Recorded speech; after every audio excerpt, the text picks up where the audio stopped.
Representative.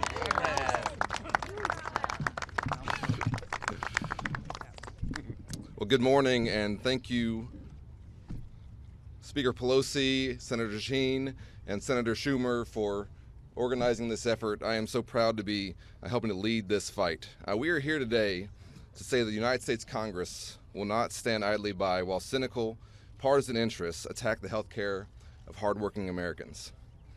I came to Washington to get things done, and I'm proud to lead this resolution to assure that this Congress will not allow protections for people with pre-existing conditions to go back to the bad old days when they're thrown off their health care when they get sick.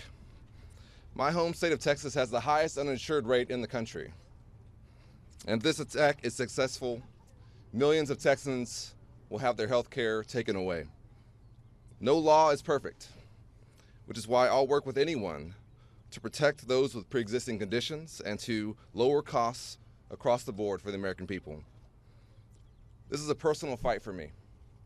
My mother is a breast cancer survivor, and my wife Allie and I just had a baby. Both of those are pre-existing conditions.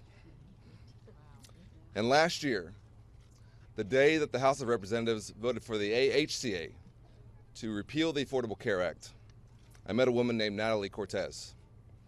Natalie came to my event that day from chemotherapy. She had stage 4 cancer. And she told me that her goal was to fight her cancer for as long as possible so that her 2 children, Hugo and Mia, would know her. Natalie was a lawyer, married to a law professor at SMU in Dallas. And I'm proud that her husband, Nathan, who survives her, joined me at the State of the Union earlier this year. Unfortunately, we lost Natalie, but her fight goes on. She spent her final months, while she was saying her goodbyes, while she was making her preparations, talking to her friends and neighbors, posting on social media, going to events, and talking about the importance of healthcare and how this shouldn't be a partisan issue. And that's why I urge my Republican colleagues in the House and the Senate to put politics aside and to join us in standing up for the health care of all Americans.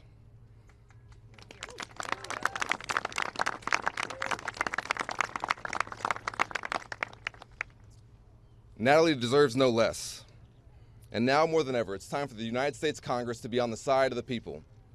On the very first day of this Congress, we took action to make sure that the House of Representatives would stand up and defend the Affordable Care Act in court.